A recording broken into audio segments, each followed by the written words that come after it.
नमस्कार। आप सभी का आज इस सत्संग में स्वागत है।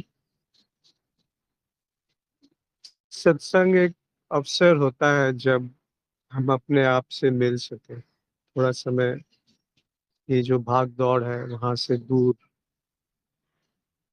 अपने साथ व्यतीत कर पाए।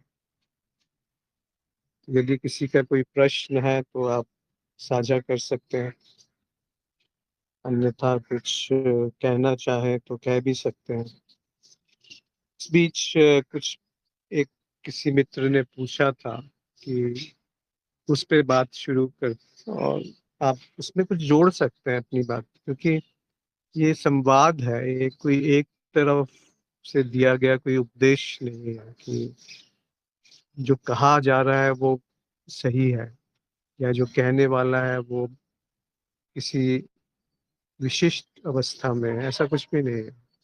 हम मित्रवत किसी भी विषय पे बात कर सकते हैं। हो सकता है जो यहाँ से कहा जा रहा है वो बात बिल्कुल गलत है, तो जो आपके माध्यम से सीखा जाएगा वो सम्मिलित हो जाएगा पूरी मनुष्य चेतना में।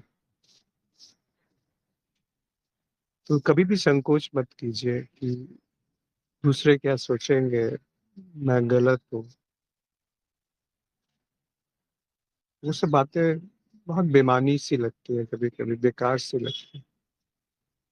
वहीं पे तो चोट मारी जा रही है, वो दूसरा कौन है, क्या दूसरी जैसी कुछ चीज होती भी है।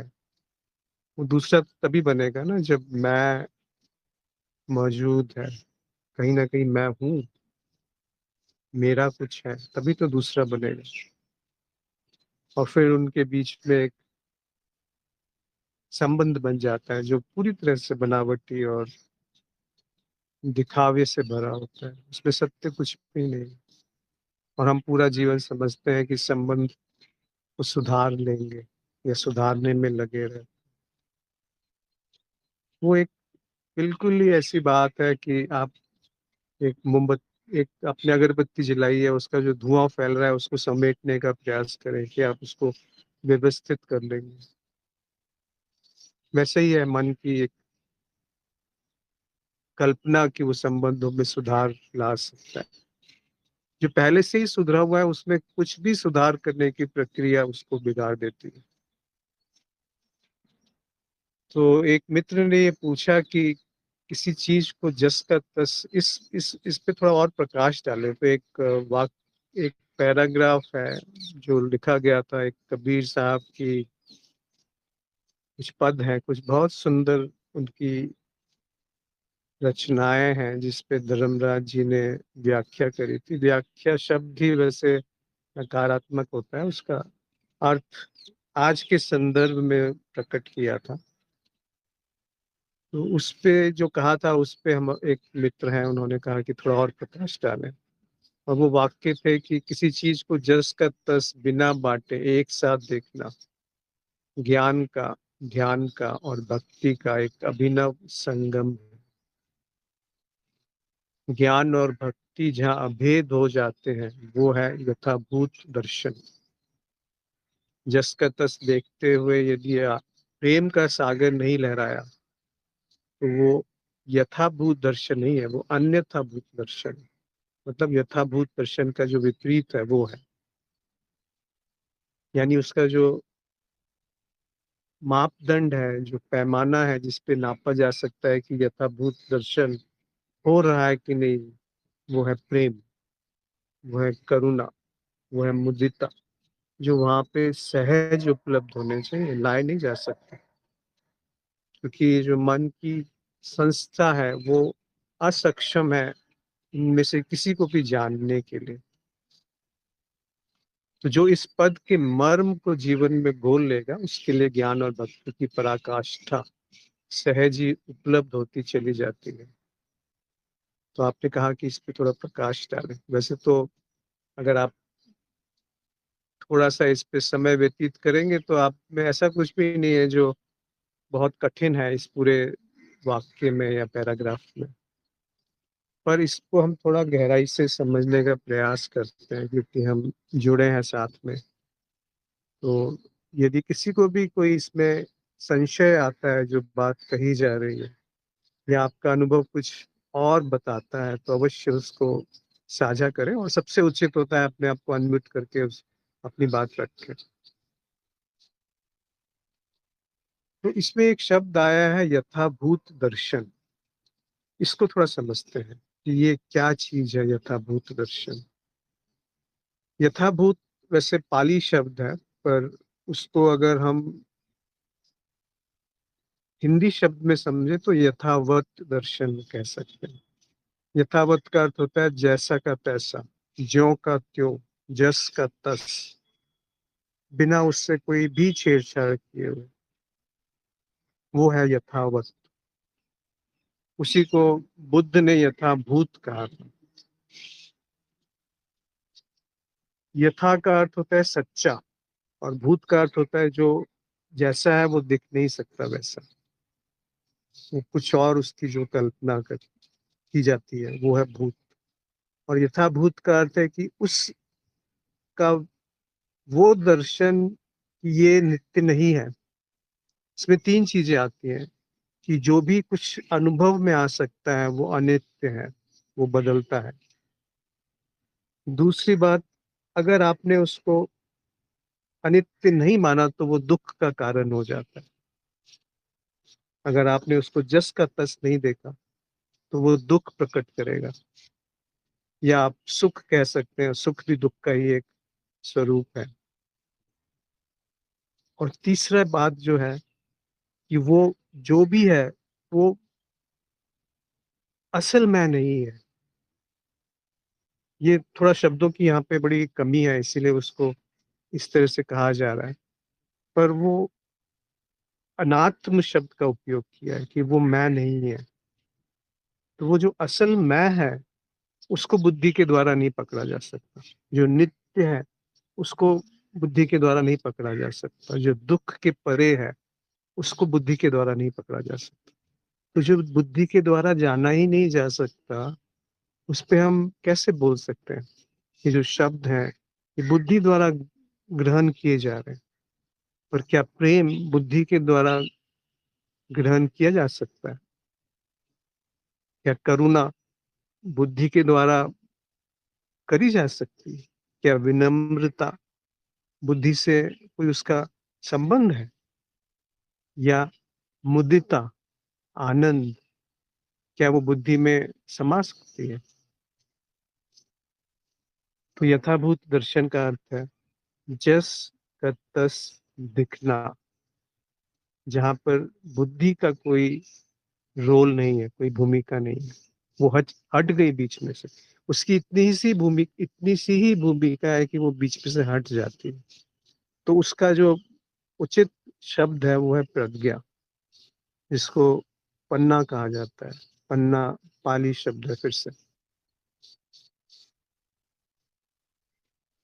तो एक और शब्द आता है श्रोता पन्ना, यानी कि श्रोता।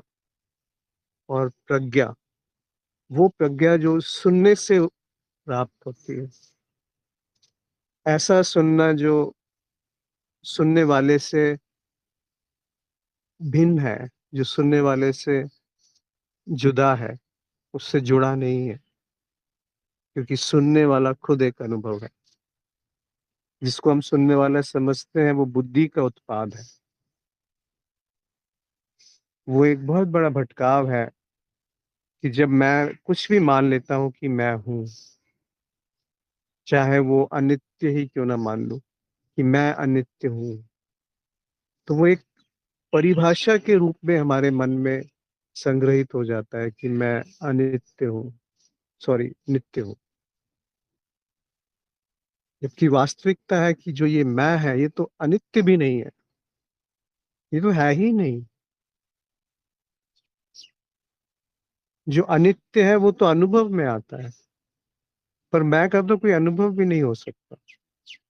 क्या अनुभव है मैं का? कोई अगर अपने अपने शब्दों में बयान करना चाहे आप में से, तो बताएं कि क्या है अनुभव जिसको आप मैं कहते हैं? कहाँ उत्पन्न हो रहा है? विचार के रूप में उत्पन्न हो रहा है, पर उसमें वो विचार का अनुभव है, मैं का अनुभव कहाँ है? एक विचार का अनुभव होना संभव है, पर मैं का तो अनुभव भी नहीं हो सकता। और अनुभव शब्द में और गहराई में जाएंगे तो अनुभव, अनु का मतलब जो पीछे है और भव का मतलब जो है, तो जो होने के बाद आता है वो है अनुभव, जो बासी है। आप समझते हैं कि अनुभव ताजा है, पर वो ताजा नहीं होता, वो बासी है। वो थोड़ी देर बाद आता है। जैसे एक उदाहरण के रूप में समझिए कि जो सूरज की किरणें हैं, उनको सूरज से पृथ्वी में आने में 8 मिनट लगते हैं, जबकि वो सूरज की मतलब रोशनी की गति से वो वहां से चल रही है। पर वो कितने करोड़ किलोमीटर दूर है सूरज पृथ्वी से, तो वहां से आने में यहाँ पे 8 मिनट लग जाते हैं। तो वो बासी है। 8 मिनट पहले वहां से जो उत्पन्न हुई थी वो किरण आपके यहाँ गाल पे ताजा पड़ रही है, पर है तो वो बासी। वहां समय का अंतराल है, वहां देश का अंतराल। उसी तरह से जो आप सुन रहे हैं, वो जो कहा जा रहा है, उसको माइंड जब तक प्रोसेस करता है, उसमें थोड़ा सा समय बीच में आ जाता है, 0.2 सेकेंड। जब कान में ध्वनि पड़ती है और जब मन उसको पकड़ता है, तब तक तो वो बासी है, क्योंकि समय बीच में आ गया, क्योंकि देश बीच में आ गया, क्योंकि जो इंद्रियां हैं उनकी जो सीमाएं हैं वो बीच में आ गई, क्योंकि बुद्धि बीच में आ गया, क्योंकि मस्तिष्क बीच में आ गया। तो अपरोक्ष अनुभव क्या हो सकता है जिसमें ये कोई माध्यम ना हो? तो फिर वो अनुभव कैसे रहा? फिर क्या बचा वहां पे? आप ये भी नहीं कह सकते कि वहां कुछ नहीं है। आप ये भी नहीं कह सकते कि वहां कुछ है। आप उसको शब्दों में बयान नहीं कर सकते। आप उसको इसलिए उसको अज्ञेय कह देते हैं, केवल समझने के लिए। बहुत मजबूरी से ये शब्द उपयोग किए जाते हैं, शून्य, अज्ञेय, परमात्मा, ईश्वर, नित्य, अपरिवर्तनीय। ये बड़े मजबूरी के द्वारा उपयोग किए गए शब्द हैं, आत्मा, परमात्मा। ये क्यों ये प्रयोग में लाए जाते हैं? ताकि उस तरफ इशारा हो सके जो बुद्धि के परे है। तो ये है यथाभूत दर्शन। और जब ये नहीं घटे तो उसको कहते हैं अन्यथा भूत दर्शन। मतलब जो अनित्य है उसको सत्य मान लिया जाए, जो दुख है उसको सुख मान लिया जाए, आनंद मान लिया जाए, या सुख को आनंद मान लिया जाए। और जो मैं नहीं हूं उसको मैं मान लिया जाए। वो प्रज्ञा की जगह मन ने ले ली। मन जो है वो राजा बन गया, अंधा, धृतराष्ट्र की तरह अंधा, अपने बच्चे के प्रेम में, अपने विचारों, अपनी बुद्धि, अपने संस्कारों, अपनी स्मृति, अपने संबंधों, अपने कलाओं, अपने ज्ञान, अपनी भक्ति के प्रेम में अंधा धृतराष्ट्र। तहस नहसी होती है वहां पर, और कुछ नहीं होता। वो मन क्या जानेगा कि सत्य क्या है, यथाभूत दर्शन क्या है? जब तक मन है तब तक यथाभूत दर्शन संभव नहीं है। वो अन्यथा भूत दर्शन है। और जब मन अपनी सीमा देख करके एक कोने में खड़ा हो जाता है, एक एक चपरासी की तरह, तब जो प्रकट है, जो मालिक, जो साहेब, वो प्रकट है। उसे होश कह सकते हैं, उसे सजगता कह सकते हैं, उसे यथाभूत दर्शन कह सकते हैं। और यथाभूत दर्शन का जो मापदंड है, जो पहचान का तरीका है, वो है प्रेम, वो है मुदिता, वो है आनंद, वो है करुणा। विचारों का होना या ना होना कोई मापदंड नहीं है। इसमें बात और कही कि ज्ञान का, ध्यान का और भक्ति का एक अभिनव संगम है यथाभूत दर्शन।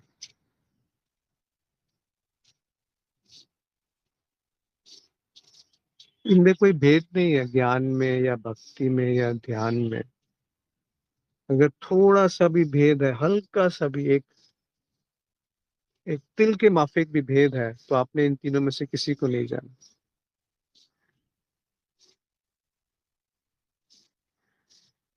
जो भक्त है वही ज्ञानी है, जो ज्ञानी है वही ध्यानी है, और जो ध्यानी है वही भक्त है। तीनों अलग नहीं हो सकते। तो इन तीनों का जो अभिनव संगम है, एक अद्भुत जो एक मिलन है, उसे कहा गया यथाभूत दर्शन। और उसका एक मापदंड और भी है कि वहां पर मैं जैसी संस्था की कोई उपयोगिता नहीं रह जाती। बेशक आप कहें, व्यवहार में आपको कहना है कि मुझे खाना खाना है, तो किसी को आप जाके बोलेंगे कि मुझे ये लो 10 रुपए और मुझे खाना दो। पर वो बात केवल बहुत औपचारिक है। अंदर से आप जानते हैं कि ये बात झूठ है। शरीर नहीं कहता कि इस तरह से व्यापार किया जाए। शरीर जो है वो नैसर्गिक है, प्राकृतिक है। ये सांस नहीं कहती कि कुछ करो मेरे लिए। वो प्राकृतिक है, नैसर्गिक है। ये मन में एक संस्था बन जाती है जो कहती है कि मैं अलग हूँ, इस प्रकृति से अलग हूँ। शरीर कभी कहता है कि मैं सूरज से अलग हूँ, या पानी से अलग हूँ, या हवा से अलग, या पेड़ से अलग हूँ, या पशु से अलग हूँ। मन है जो कहता है कि मैं भिन्न हूँ। उस मन को ही तो उसके स्थान पे ला करके बिठा देना है। अभी वो आग की तरह है, जो, अगर आग जो है वो एक अच्छा सेवक है, पर एक बहुत भयानक मालिक है। ने आग को मालिक बना दिया है, मन की आग को मालिक बना दिया, और मन की आग ने तन को बर्बाद करके रख दिया, बुद्धि को भ्रष्ट कर दिया। हम समझते हैं बाहर से सुख मिल सकता है, बाहर से आनंद मिल सकता है, बाहर से प्रेम मिल सकता है, या मैं प्रेम कर सकता हूँ, या मैं जानता हूँ कि प्रेम क्या है। बड़ी बड़ी बातें करते हैं प्रेम की।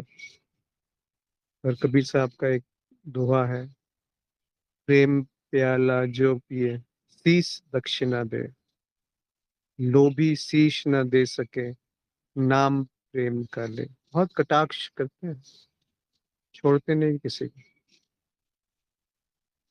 अंदर लोभ है और नाम प्रेम का दे रहे हैं। अंदर स्वार्थ है, नाम प्रेम का दे रहे हैं। अंदर भय है, कह रहे हैं कि प्रेम है।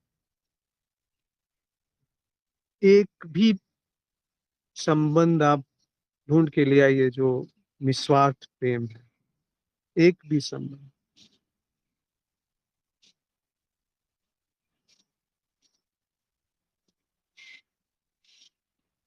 बिल्कुल, हमें यहाँ निपट सत्य को जस का तस देखना है, वो है यथाभूत दर्शन।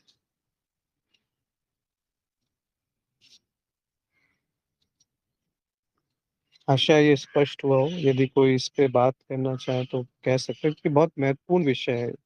ये केवल ऐसी बात नहीं हो रही है जो, क्या बोलते हैं उसको, ये सैद्धांतिक है, या विचारों से उत्पन्न है, या सोच विचार का उत्पाद है। ऐसा नहीं है।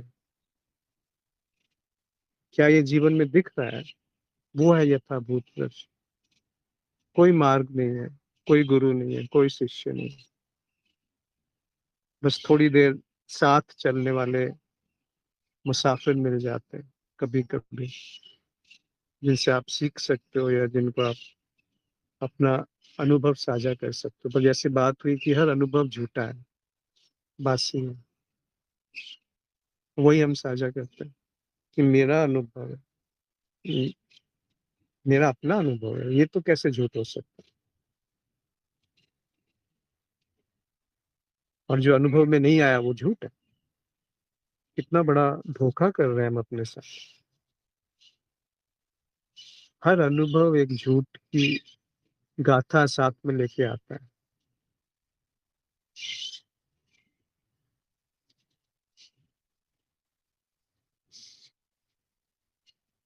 कोई कुछ कहना चाहता है इस पे तो कह सकते हैं।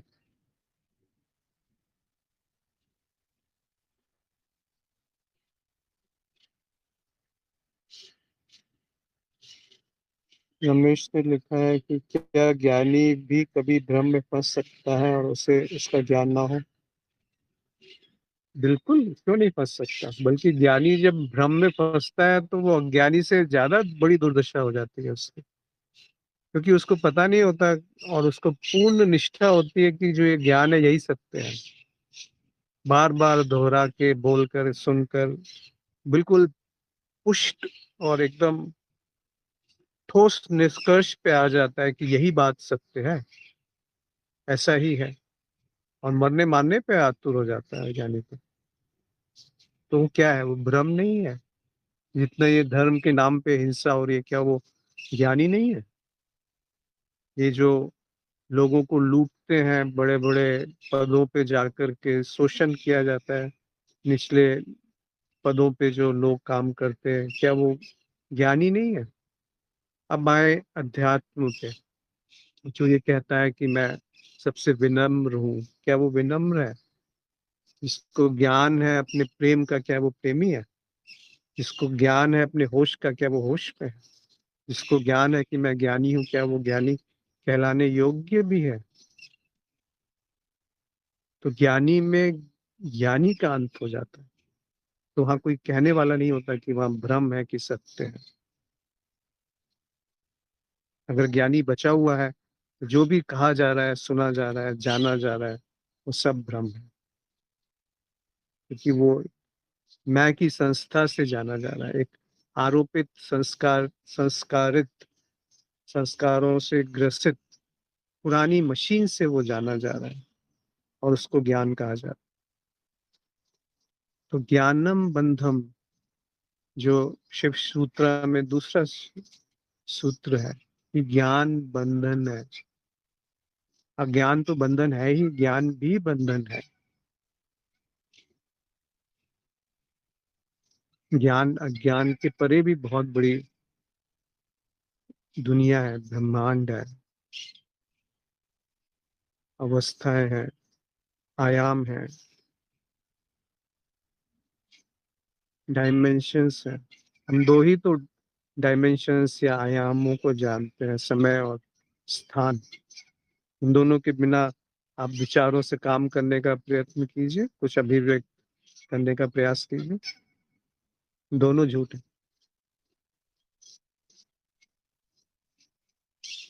तो जो भी जाना जाएगा वो अनुभव के आधार पे जाना जाता है।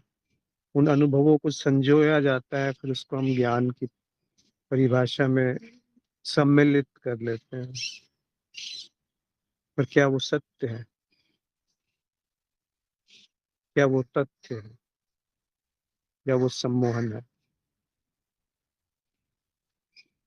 हम केवल सम्मोहन में जीते हैं। मन की सारी भाग दौड़ सम्मोहन में है। जैसे वो अफीम की गोली लेकर के कोई चल रहा हो, पता ही नहीं क्या होगा, बेहोशी में पूरा जीवन जीता है, जिया जाता है। ये आपकी बात नहीं हो रही है, मेरी बात भी हो रही है। जब तक ये मेरापन है तब तक बेहोशी है। जब तक मैं हूँ तब तक होश नहीं है। जब तक मैं हूँ तब तक यथाभूत दर्शन नहीं है।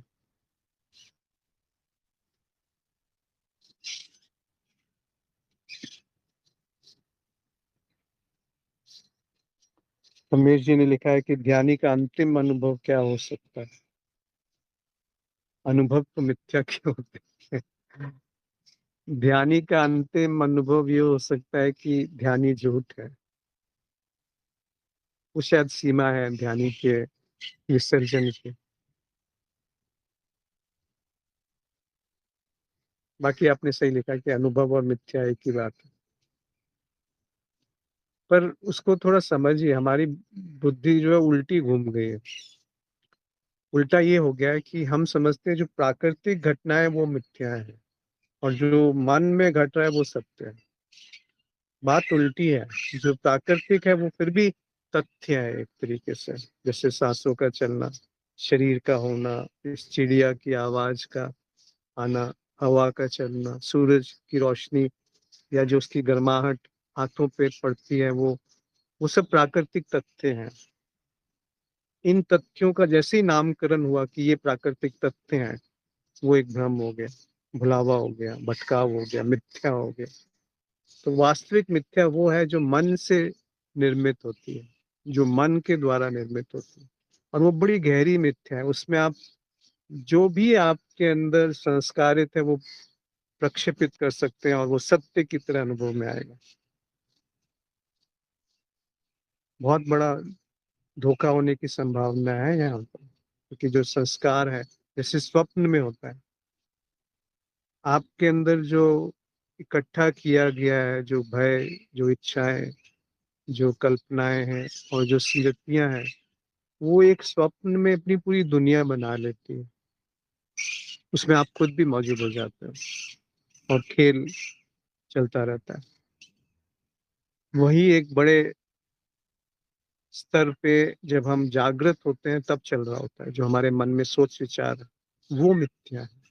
सोच विचार मिथ्या है, मैं का होना मिथ्या है, ना कि वो जो प्राकृतिक तथ्य हैं वो मिथ्या नहीं है। वो बदल रहे हैं पर मिथ्या नहीं है। मैं जो है वो तो है ही नहीं। सोच विचार जो है वो तो पूरी तरह से आरोपित है, संस्कारित है। भाषा है।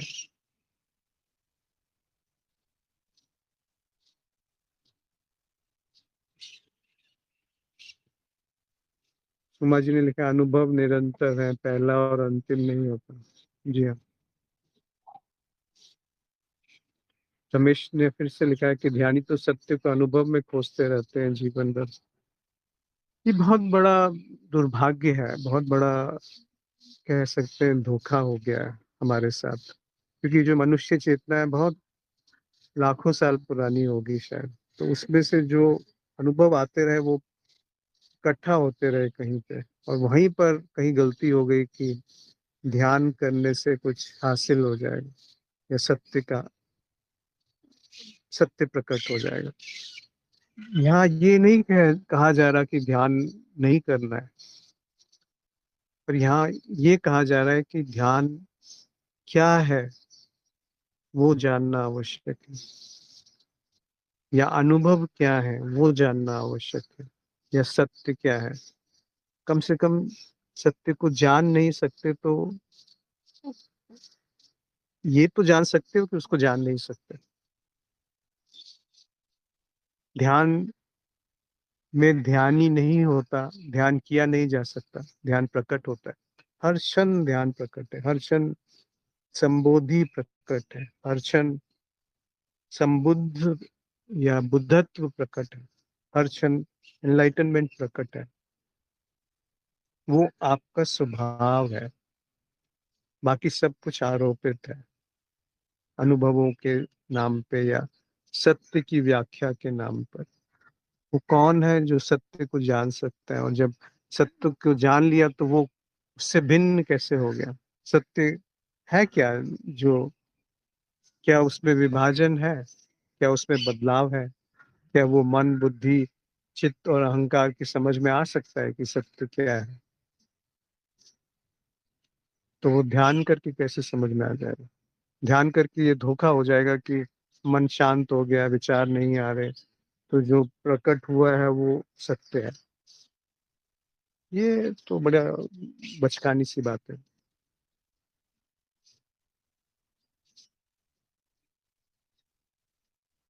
सत्य की कोई परिभाषा नहीं है, सत्य का कोई मापदंड भी नहीं है। सत्य को आप जान नहीं सकते, उसको पकड़ नहीं सकते, क्योंकि वो पकड़ने वाला ही अपनी सीमाओं से उस सत्य को परिभाषित कर रहा है, जिसमें बुद्धि सर्वोपरि है, सबसे शिखर पे बैठी हुई है। और वो बुद्धि कहती है कि मैं ज्ञानी हूँ, मैं ध्यान कर सकता हूँ। बिना बुद्धि के ध्यान कीजिए ना, बिना इस पूरी संरचना जिसको आप मैं कहते हैं उसके ध्यान कीजिए, फिर ध्यान बहेगा, फिर सत्य बहेगा। ऐसा भी नहीं है कि सत्य प्रकट नहीं है, जो भी प्रकट है वो सत्य ही है, वो मिथ्या नहीं है।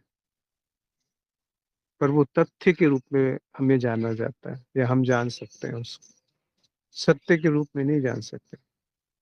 तथ्य के रूप में जान करके अगर तथ्य को हमने सम्मोहन से हटा दिया तो जो बच गया वो सत्य है। सत्य जो है वो तथ्य के पीछे खड़ा है।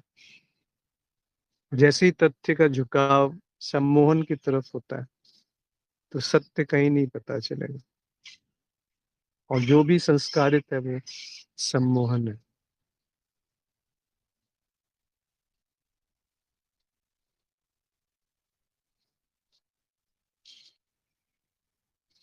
बर्निता जी ने लिखा है कि बहुत बड़े एक समस्या का समाधान।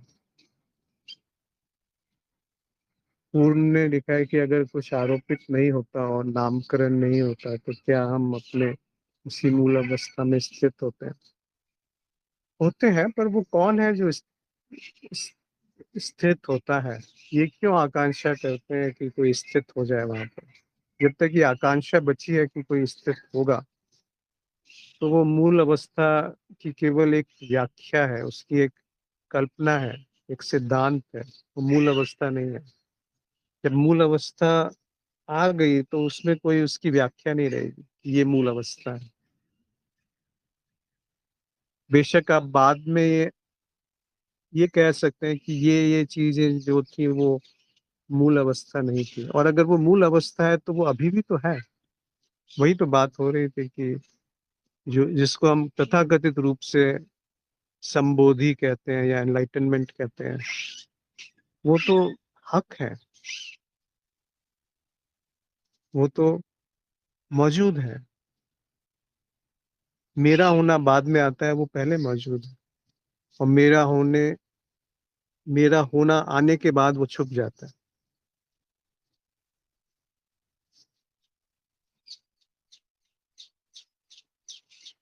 मधु जी ने लिखा है कि कुछ अनुभव ऐसे होते हैं जो सारे सिद्धांत को धाराशायी कर देते हैं, लेकिन फिर वो अनुभव ही है। यदि ज्ञान के क्षणिक प्रकाश से चित्त आलोकित होता है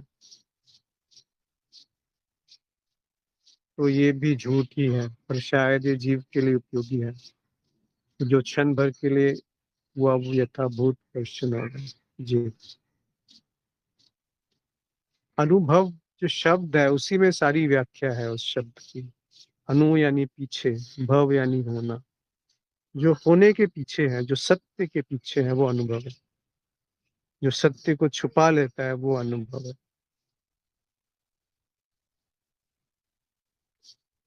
तो जो क्षण भर के लिए भी हुआ वो यथाभूत दर्शन है। जी।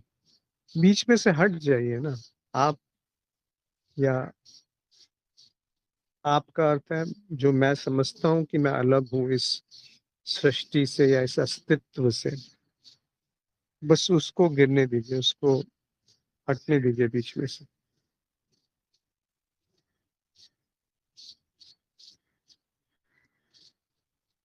एक सुबह ही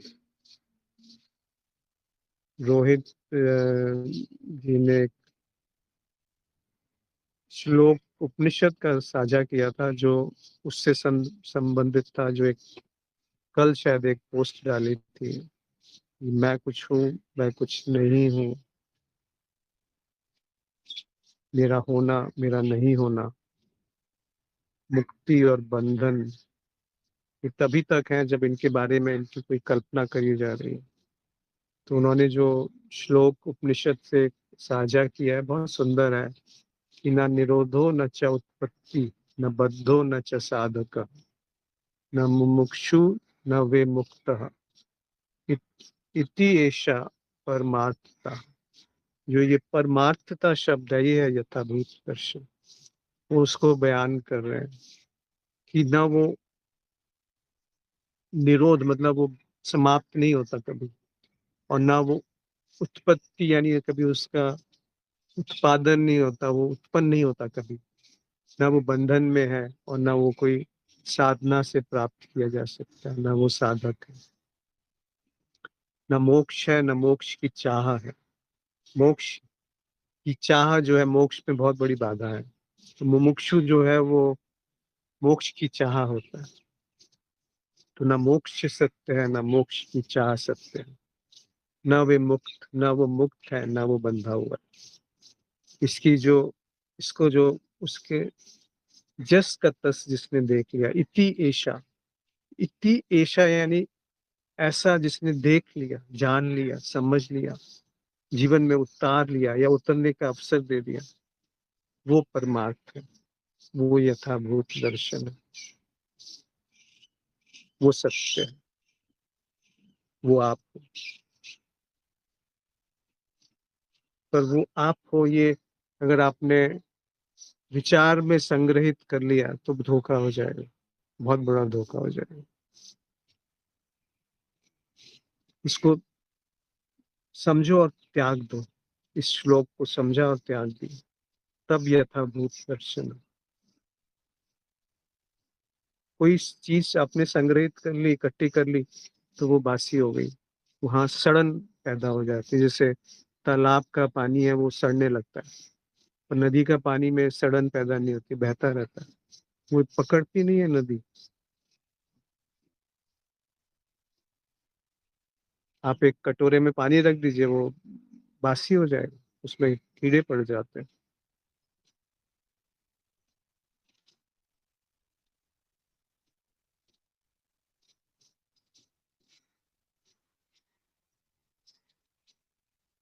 इस बारे में यदि किसी को कुछ कहना है तो कह सकते हैं, क्योंकि इसके आगे कुछ है नहीं। वो कबीर साहब का एक बहुत दोहा है, बहुत बढ़िया सुंदर पद है, पर धर्मराज जी ने उसकी इतनी सुंदर व्याख्या की है कि मैं उसमें ज्यादा कुछ कहना नहीं चाहता। तो आप इसको साझा भी किया है, इसको यूट्यूब का एक वीडियो है, इस पे पूरे जो इसका अर्थ या मर्म जो बताया गया है उसको।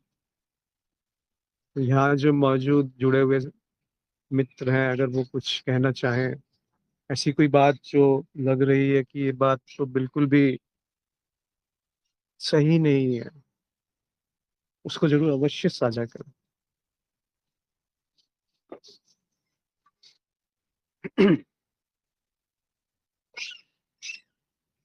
कोई मित्र कुछ कहना चाहते हैं?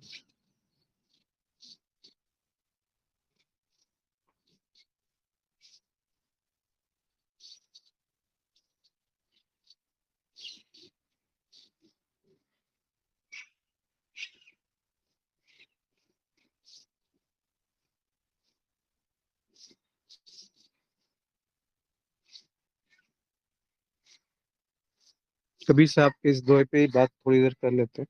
नर का ढाढ़स देखो आई, कछु अकथ कथ्यो है भाई, सिंह शार्दुल एक हर ज्योतिनी, पीकन बोई धानो, बन की भुलैया चाखुर सेवे, छागर भय किसाना, छेरी बाघे ब्याय होत है, मंगल गावे गाई, बन के रोज धरी दायज दीनो, गोहलो कंधे जाय, कागा कपार धोवन लागे, बकुला कृपही दाते, माखी मुख मुड़ावन लागी, हमहू जाप बराते, कहीं कबीर सुनो हो संतो, जो यह पद अर्थावे, सोई पंडित सोई ज्ञाता, सोई भक्त कहावे।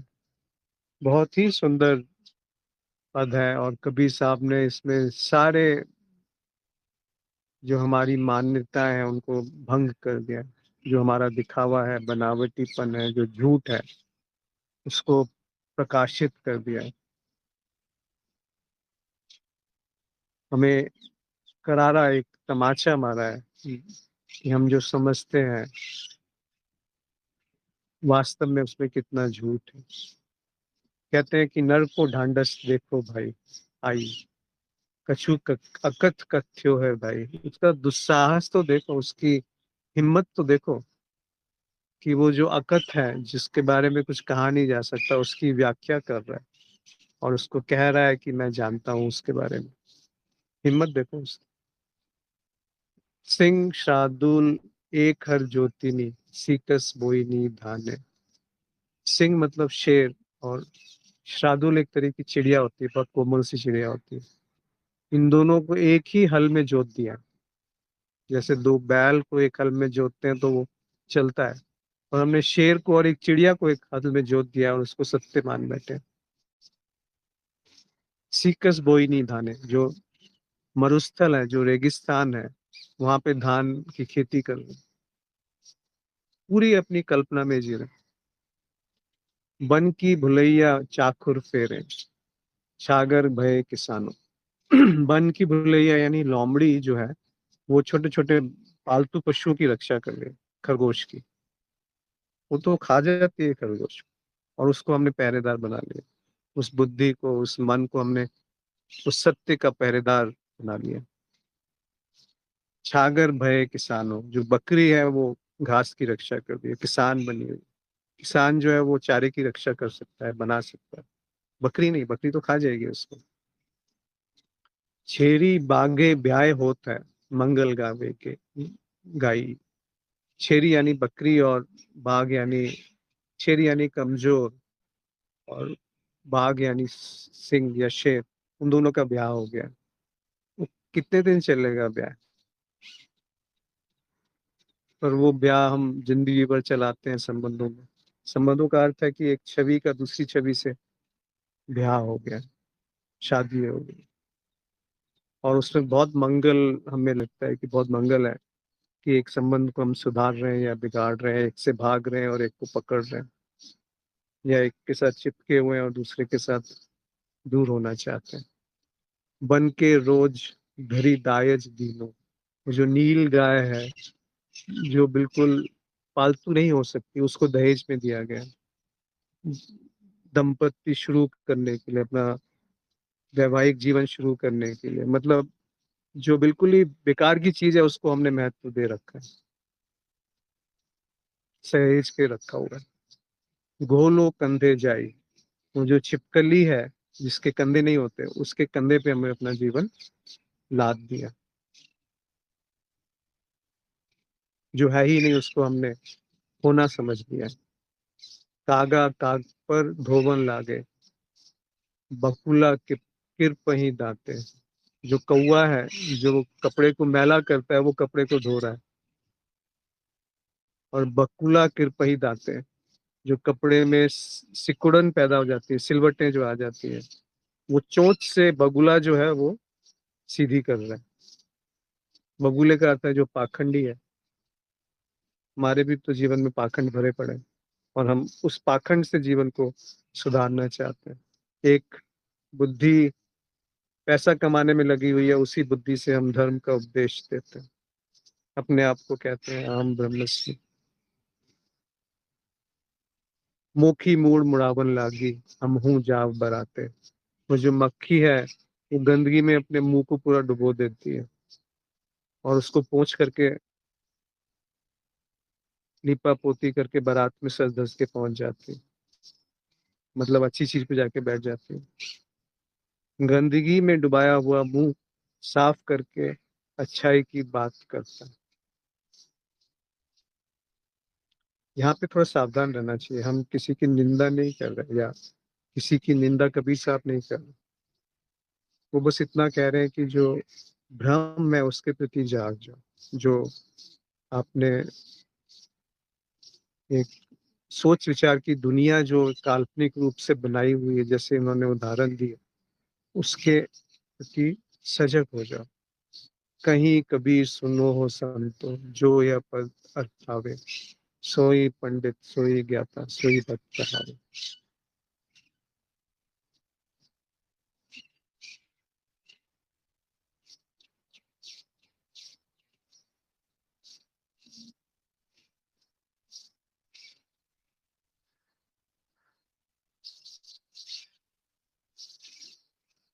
ज्यादा कठिन तो नहीं हो गया ना जो कहा गया, क्योंकि इसमें अगर कुछ भी ऐसा है जो स्पष्ट ना हो तो आप अभी पूछ लीजिए, क्योंकि ये अभी जीवंत है जो भी घट रहा है।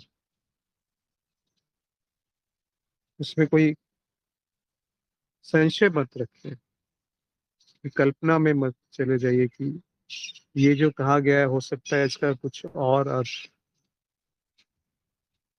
निकल रहा हो।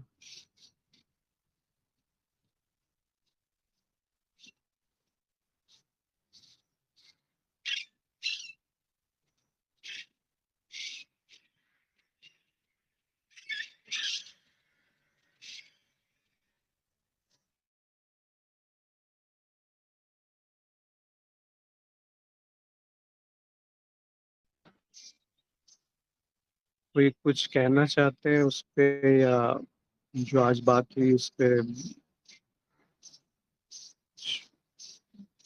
कोई चीज जो स्पष्ट ना हो पाई हो?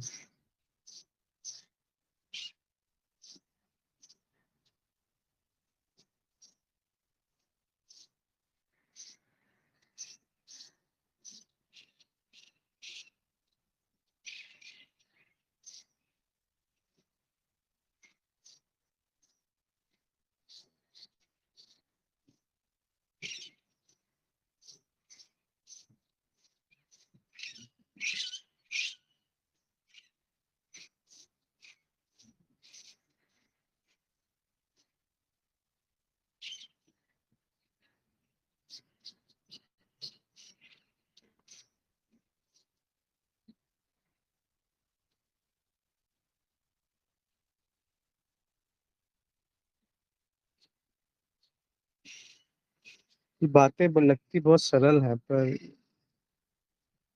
कि अगर आप गहराई में उतरेंगे तो ये एक बहुत सौभाग्य है, परम सौभाग्य है कि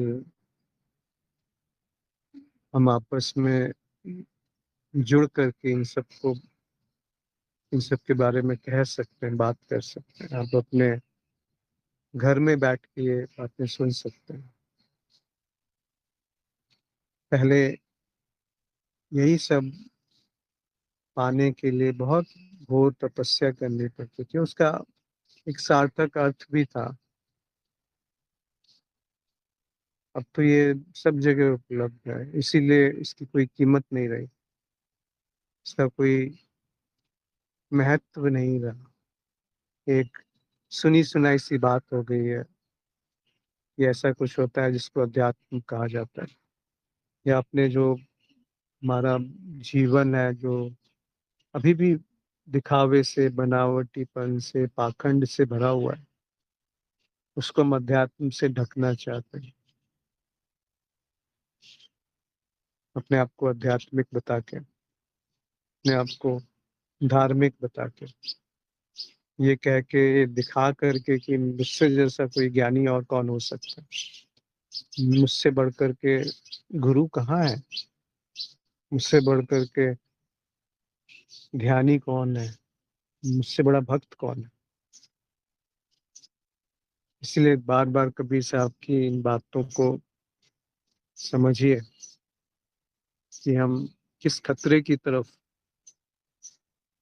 कैसे हम आग से खेल रहे हैं। ज्ञान भी एक अंगार है, हाथ में पकड़े रहेंगे तो हाथ जल जाएंगे। कोयला है जला हुआ, हाथ में कैसे पकड़ोगे, कितनी देर पकड़ोगे, हाथ जला देगा वो।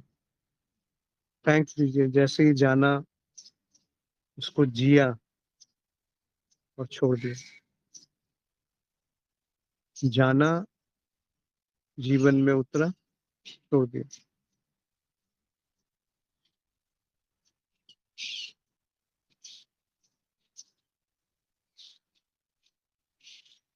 ज्ञान ज्यादा खतरनाक है अज्ञान से।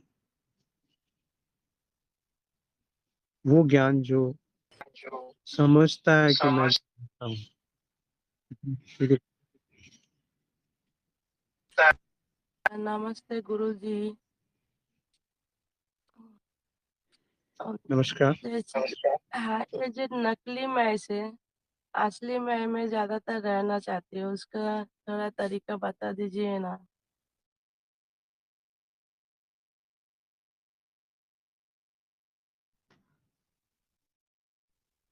नकली मैं और असली मैं दोनों ही मन के उत्पाद हैं, बुद्धि से जाना जा रहा है। तो अगर ये होश आया कि नकली है ये मैं, तो जैसे ही दूसरा विचार आएगा कि इस नकली मैं में मुझे रहना नहीं है, मुझे असली मैं में रहना है, तो फिर वो मन की एक दौड़ शुरू हो गई जो आपको कहीं नहीं ले जाएगी। वो फिर वहीं पर आपको उठा पटकेगी जहाँ पर संसार है। बस उस होश को, जब वो प्रकट है, जब वो असली मैं जिसको आप कह रही हैं, जब वो प्रकट है, उसके रस में भीगना है, उसको बनाए नहीं रखना है। क्योंकि उसको बनाए रखने की जो चाहत है, वो बड़ा धोखा है। वो उस बनाए रखने की चाहत आपको उससे दूर कर देती है। वो वैसा ही है जैसे कि मृत्यु और जीवन इस क्षण उपलब्ध है, मुक्ति और बंधन इस क्षण उपलब्ध है। अगर बंधन सत्य है तो मुक्ति सत्य है। अगर नकली मैं सत्य है तब असली मैं सत्य है। जब दोनों ही एक ही रस्सी के दो सिरे हैं, किसी को भी आप पकड़िए या बीच में से पकड़िए, पूरी रस्सी एक साथ आएगी। हम सिरों में अटक जाते हैं, मुक्ति या बंधन, असली मैं या नकली मैं। वो केवल शब्द हैं समझाने के लिए या संवाद के लिए कि असली में जैसा कुछ होता है। वो जो असली में तक आप नहीं पहुंच सकते, आप उसको जान नहीं पाओगे, उसमें बने कैसे रहोगे। आप बस इतना देख सकते हो कि ये नकली मैं है अभी, और उसकी स्मृति आती है कि थोड़ी देर के लिए मैं असली मैं में था। पर जैसे ही उसको आपने बनाए रखने का प्रयास किया, तो वो असली मैं नहीं होगा, वो आपके मन के द्वारा निर्मित एक कल्पना होगी। और वो कल्पना बहुत खतरनाक होती है। जो भाग दौड़ आप हम संसार में करते हैं पैसा कमाने के लिए, संबंधों को सुधारने के लिए, वही भाग दौड़ अध्यात्म में शुरू हो जाती है, समाधि लगाने की, ध्यान लगाने की, या वर्तमान में स्थित होकर जीने की, या प्रेम करने की। ये सब ढोंग है, प्रेम नहीं है। होश, प्रेम, इसको हम क्या कहते हैं, उसको मलिन कर देते हैं, मैला कर देते हैं कहकर। पर कोई चारा नहीं है, मजबूरी है। तो कहा जाता है कि उसको अवसर दे दीजिए, बीच में से हट जाइए। वो जो नकली मैं है उसको हटने दीजिए, गिरने दीजिए। तो जो असली मैं है वो तो पहले से ही मौजूद है, उसको लाना नहीं है कहीं से। एक डायमंड है, एक हीरा है, उसके ऊपर धूल लगी हुई है। धूल हट गई तो उसको आपको बनाना थोड़ी है कि हीरा बन जाए वहां पर। हीरा तो पहले भी उतना ही निर्लिप्त था जितना उस बाद में है, जब उस पर धूल नहीं थी। जब धूल लगी थी तब भी वो धूल से निर्लिप्त। तो कह सकते हैं कि वो धूल दूर करना एक तरह से साधना है, पर वो फिर फंस जाएंगे उसमें आप। कोई साधना नहीं है, और बिना साधना किए वो मिलेगा नहीं। ये पहली है, साधना कर नहीं सकते और साधना किए बिना मिलेगा नहीं। ध्यान कर नहीं सकते और ध्यान किए बिना कुछ होगा नहीं। ज्ञान बंधन है, पर ज्ञान के बिना उलझाना नहीं जा सकता। इसको सुलझाइए, इस विरोधाभास को पकड़िए कि जो असली मैं और नकली मैं की जो कल्पनाएं हैं, वही तो सबसे बड़ा भ्रम है। अगर वो भ्रम दिख गया तो आप असली मैं के पीछे नहीं भागेंगे, फिर आप होश के पीछे नहीं भागेंगे, आप प्रेम के पीछे नहीं भागेंगे। तो क्या होगा, वो जो प्रेम, होश, वो जीवन में उतरने लगेगा। वो खुद बोलेगा। जैसे हम बच्चों के साथ कहते हैं ना कि कोई फोन आया तो बच्चे ने उठाया तो हम कहते हैं कह दो कि पापा घर पे नहीं है। बच्चा कहता है कि पापा कह रहे हैं कि वो घर पे नहीं। ऐसे ही कुछ है।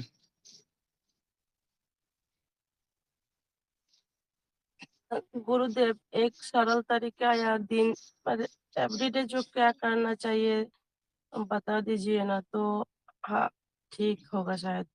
मतलब सारा दिन काम संसार सब तो होता है, तो कैसे रहना चाहिए, कैसे अंदर से हम चलना चाहिए, थोड़ा बता दीजिए कृपया।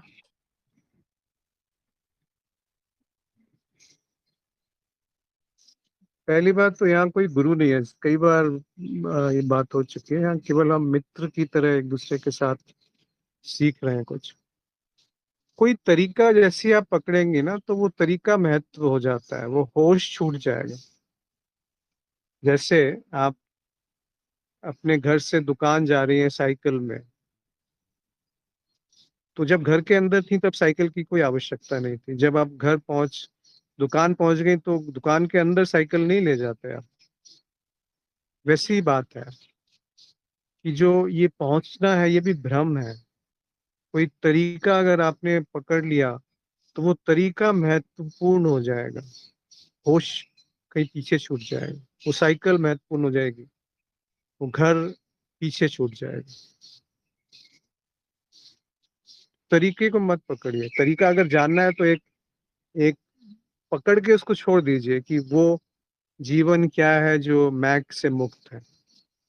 जब भी ये कुछ ऐसा लगे कि भ्रम आ रहा है तो वहां पर अपने से पूछिए कि वो जीवन क्या है जो बुद्धि से मुक्त है, जहां पर बिना मेरे कुछ किए जो घट रहा है, बिना मेरे हुए जो घट रहा है, वो जीवन क्या है। तो वहां जो उपलब्ध होगा वो प्रेम है, वो होश है, वो करुणा है, मुदिता है, आनंद है। पर अगर आपने ये कहा कि ऐसे करने से इसमें आया जा सकता है, तो फिर आप फिर भटक जाएंगे, क्योंकि आपने वो करने को महत्व दे दिया। वो जो है वो छूट गया। अपने साइकिल जो है वो अपने सिर पे लाद करके घर के अंदर आ गए। जैसे आप प्लेन में बैठे हुए हैं, तो प्लेन में जो सामान आप ऊपर रखेंगे वो उठा के अपने सिर पे नहीं रखते ना, क्योंकि वो प्लेन ने दोनों को उठाया हुआ है, सामान को भी और आपके आपको भी। वैसा ही कुछ है। वो जो जागरण है उसमें होश और बेहोशी दोनों सम्मिलित है। इसमें असल मैं और नकली मैं दोनों सम्मिलित है। केवल शब्दों के लिए हम कहते हैं कि वो बेहोशी को देखिए तो आप होश को जान जाएंगे। आप नहीं जानेंगे। होश वहां मौजूद होगा, उपलब्ध होगा, प्रकट होगा। आप कुछ नहीं कर सकते हीरे को लाने के लिए। उस पर जो धूल है उसके प्रति बस सजग होना है। वो जो पानी है वो प्रेम है, जिससे वो धूल साफ हो जाती है। हीरा तो पहले से है, और हीरा उतना ही निर्लिप्त है। ये केवल उदाहरण इसलिए कहे जाते हैं कि वो समझ में आए। पर जब हम आंतरिक यात्रा में जाते हैं वहां कोई धूल हीरा देखने वाला, समझने वाला, करने वाला कोई नहीं है। अगर वहां कोई विधि है जो आपको अपने अंदर डुबो देगी, तो वो विधि जो है वो उसके लिए काम करी होगी जिसने उसको बनाया होगा। मैं नहीं जानता आपकी विधि क्या है, वो तो आपको खुद ढूंढनी होगी कि किस विधि से वो मैं की जो पूरी संरचना है वो प्रकाशित होती है। मैं की संरचना का अर्थ है मन, बुद्धि, स्मृति, आशाएं, कल्पनाएं, धारणाएं, मान्यताएं, अहंकार, सब कुछ उसमें आ गया। चित्त, जहां पर सोच विचार है वो आपको सम्मोहन में ले जाएगा।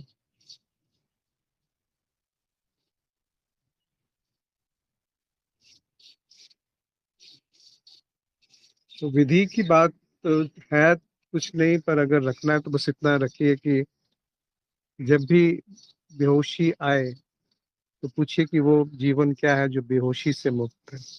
उसकी कोई कल्पना मत कीजिए। जो मैं से मुक्त है, जो मेरे होने से मुक्त है।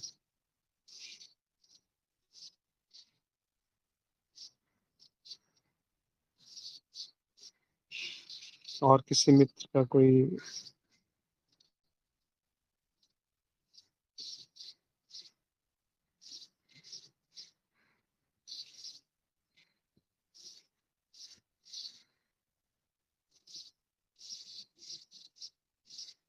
आप सबका आज यहाँ जुड़ने के लिए आभार। यथाभूत दर्शन क्या है? वो दर्शन जिसमें मेरी कोई भूमिका नहीं है, जस का तस दिखना, और उसके जो लक्षण है वो है प्रेम, करुणा, सहज वहां पे उपलब्ध पाए जाएंगे। होश, होश और यथाभूत दर्शन एक ही बात है। वो होश नहीं जो बेहोशी में परिवर्तित हो जाता है। वो जो होश कहा जा रहा है, वो होश और बेहोशी जिस धरातल पे खेलते हैं उसको यथाभूत दर्शन कहा गया। जस का तस देखना, बिना उसकी स्तुति या निंदा की, बिना उससे कोई भी छेड़छाड़ की। जैसे आपने छेड़छाड़ करी कि ये बना रहे, तो वो अन्यथा दर्शन हो जाएगा, यथाभूत दर्शन नहीं होगा, अन्यथा भूत दर्शन हो जाएगा।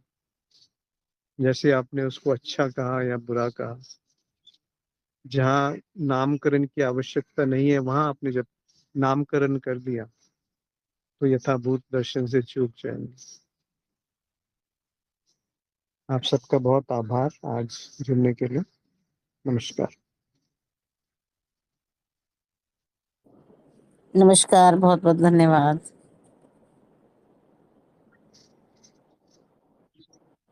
नमस्कार जी।